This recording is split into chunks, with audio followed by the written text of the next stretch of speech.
He stopped talking, but kept smiling. Even when I'm mean to him, he's in a good mood.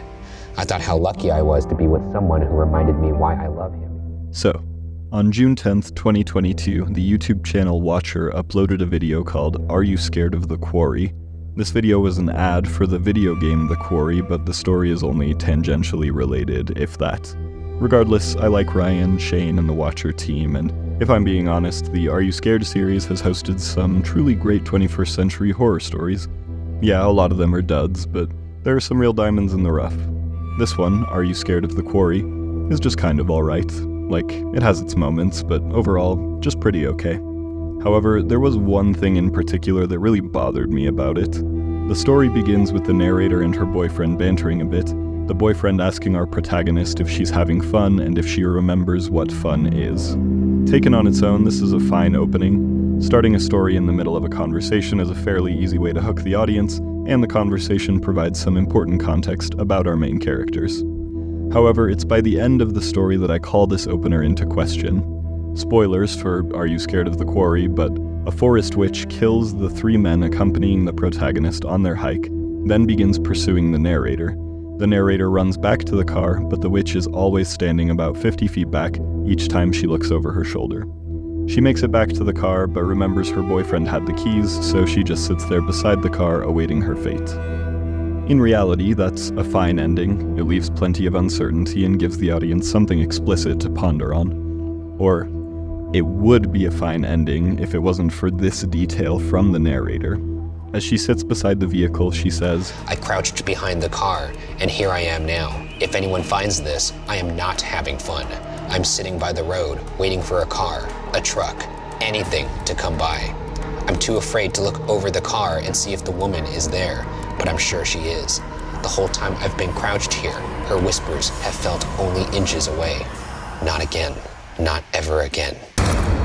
So real quick, before I tell you what I despise so much about this, in this video we're going to be talking about tropes, specifically narrative tropes, and I just want to make sure we all understand what I mean by that.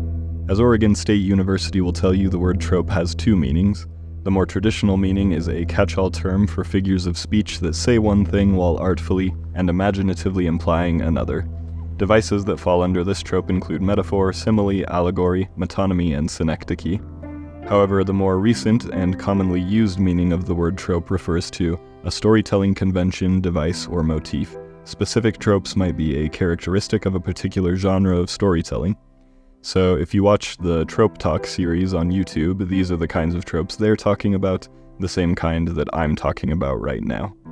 When the Quarry episode of Are You Scared first came out, I'd been reading a lot of horror at the time, and I noticed so many stories that ended just like this. A narrator saying, if anyone finds this, or another phrase of that nature. So I left a now deleted comment on the video, voicing my issue with the narrative turn. In general, I have a real problem with stories that end by saying, as I'm writing this down right now, or something to that effect.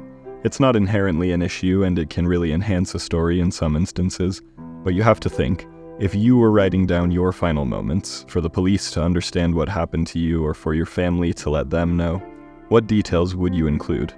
If I'm in fear for my life and only have so much time to write everything down, my story would not be very embellished. It would be straight to the point. None of this "are you having fun" stuff. It's just completely unrealistic in my point of view. I stand by this critique.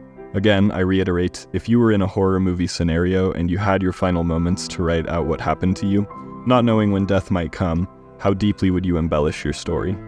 On the upside, I thought the replies to my comment were pretty funny. One reply suggested that this was probably the narrator's fifth draft of the story, having finished the first draft hours ago but not yet killed. Another commenter suggested the witch was behind her the whole time, making sure the narrator got the minutiae of the story just right.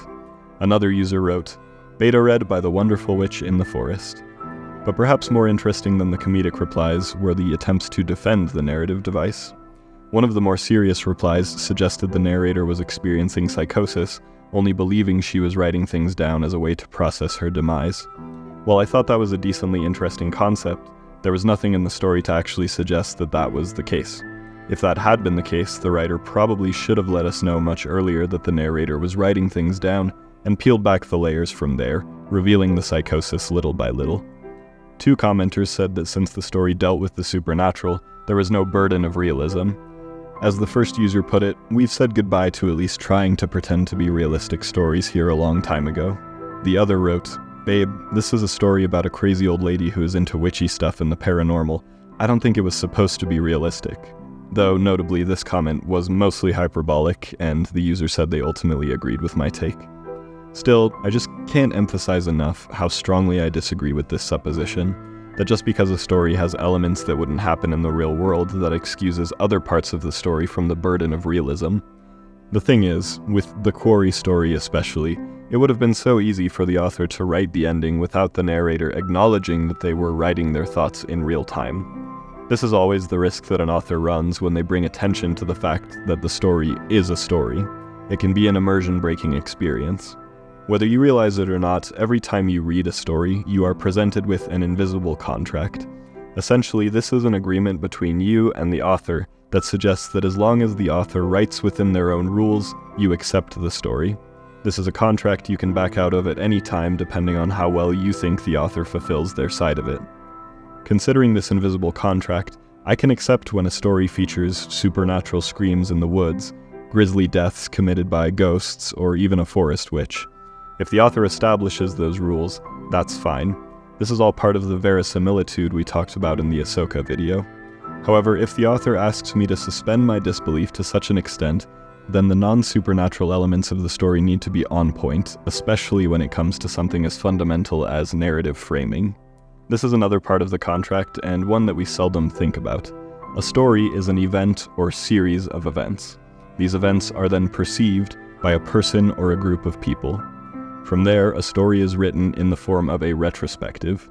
This retrospective is the eye that looks back through the eye of the original perceiver, thereby having both perceptions.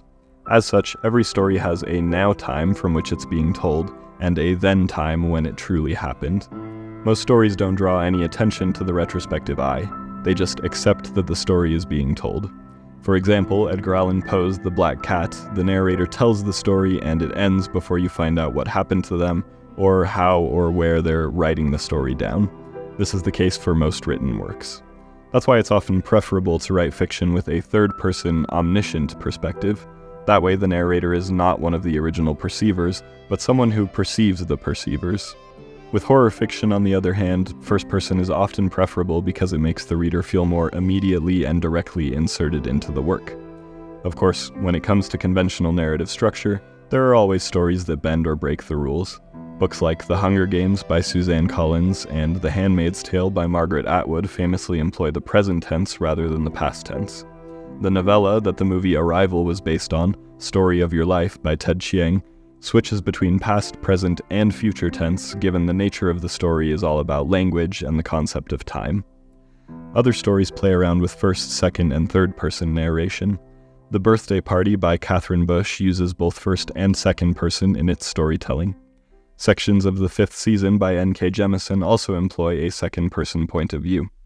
And keep in mind, when an author does play around with the second person, that could mean any number of things. They could be directly addressing you, the reader, or the you could refer to another subject within the story, or heck, the narrator could even be using you to refer to themselves. Moreover, many stories refer to themselves as stories. You probably know this as breaking the fourth wall or metafiction, a genre that has existed pretty much as long as writing has been around. Of course, metafiction has become especially popular in the age of postmodernism, though now I think we're coming back around to more traditional, sincere fiction. For more on that, see my Spider-Verse video. And this is what's so fun about literature. Once you learn established conventions, you learn how to get creative with them. But that's the thing, you have to learn the conventions. Like any skill, writing requires you to know the fundamentals. No matter how creative and interesting your story is, if you let the fundamentals slip, audiences are going to notice. Like, breaking the fourth wall can be kind of fun, but without all the fundamentals, it's quite soulless.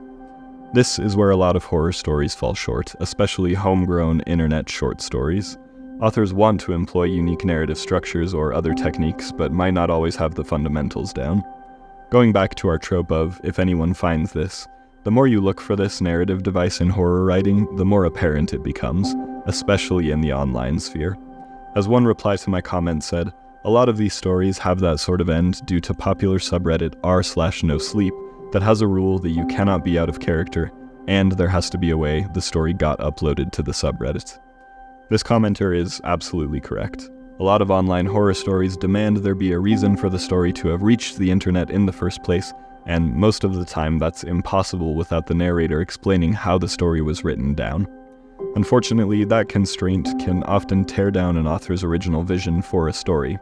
Whether a narrator lives or dies is pretty major, and if you force a character to live, vis-a-vis I'm writing this story down right now, that has ripple effects on everything that came previously in the story. It shows when an author doesn't account for that from the start. Jenny Nicholson briefly touched on this in her video on Creepypasta. The conceit of Creepypasta is that they're usually being told as true stories. The subreddit for Creepypasta is an in-character subreddit where you can't say like, nice story, good use of adverbs. You have to be like, oh my god, did you ever find the ghost's locket? Jenny also discusses how a lot of these stories go so far that they break any semblance of being a true campfire story, which is kind of the opposite of what we've been talking about up to this point. It's immersion breaking, but in a converse way. With The Quarry, the story builds these supernatural rules in an adequately paced narrative, then makes you question the rules and pacing with the reveal that the story was being written presently on the narrator's phone. Conversely, many creepypastas start based on the premise that the story is being typed presently by some internet user, only to undermine that premise by going unrealistically too far in the execution. And none of this is to say that retrospective narratives don't work. Of course they do. When crafted with some thought, like Fall of the House of Usher from Mike Flanagan, that story is told from the perspective of a greedy businessman confessing all his sins to the attorney prosecuting him on behalf of the state.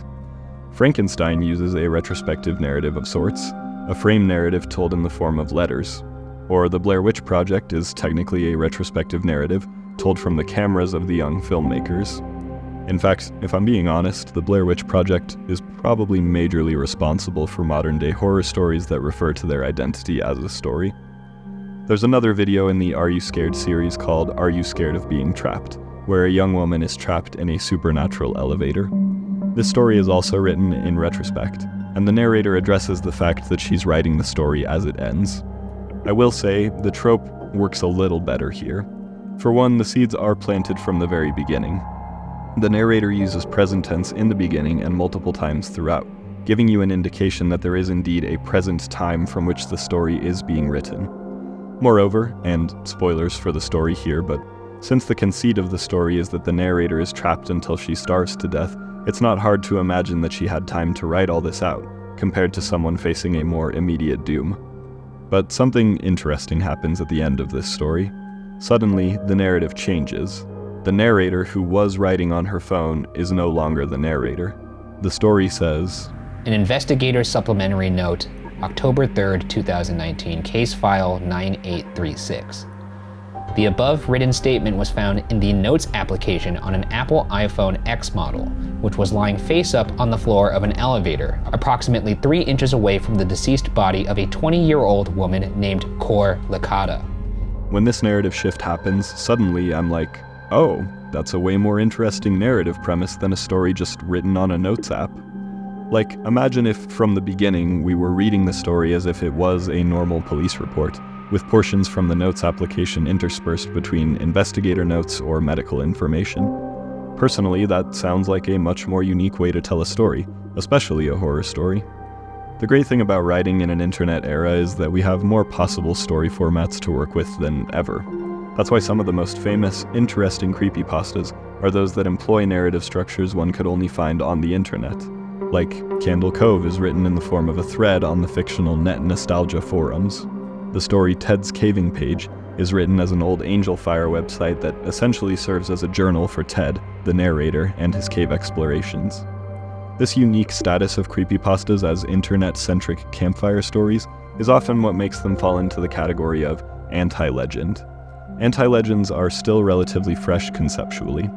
Bill Ellis of the University of Pennsylvania noted how anti-legends jumped from the supernatural to the technological, and from the oral to the digital. The implications were sizable, not only in terms of scope, but in terms of impact. Ellis argued that anti-legends call attention to the narrative structure of active legends, and by creatively distorting them, they serve as ways of distancing listeners from them. Thus, anti-legends work more effectively than simple debunkings to clear legends from circulation. Creepypastas are such a prime example of what Ellis is talking about. Writing horror stories in the 21st century allows us to completely flip the script on the narrative structures of active legends. We distance ourselves from the horror stories of old and create something unique. So if this video is going to make you consider anything, let it be structure. How do you structure your stories? How do you make them your own? What sets them apart from the typical storytelling structure? More specific questions you can ask yourself are, where does my story begin? Who's telling it? Through what medium? How can those choices affect the story's progression and themes? For your next horror story, perhaps your narrator could find an old journal in their attic and read from there. Or it could be in the form of sheet music, a textbook, or an old newspaper column as part of the narrator's school research. Get creative. Of course, not every story has to be super avant-garde and anti-legend. Sometimes it's okay for a story to just be a story as we know it. No matter what you decide to do with your structure, just make sure you know the fundamentals. Speaking of structure, what did you think of this video essay? What are your favorite and least favorite tropes in horror or otherwise? What kind of structure do you think would make for a good story? Tell me everything. And keep in mind, ultimately, this is a rough draft.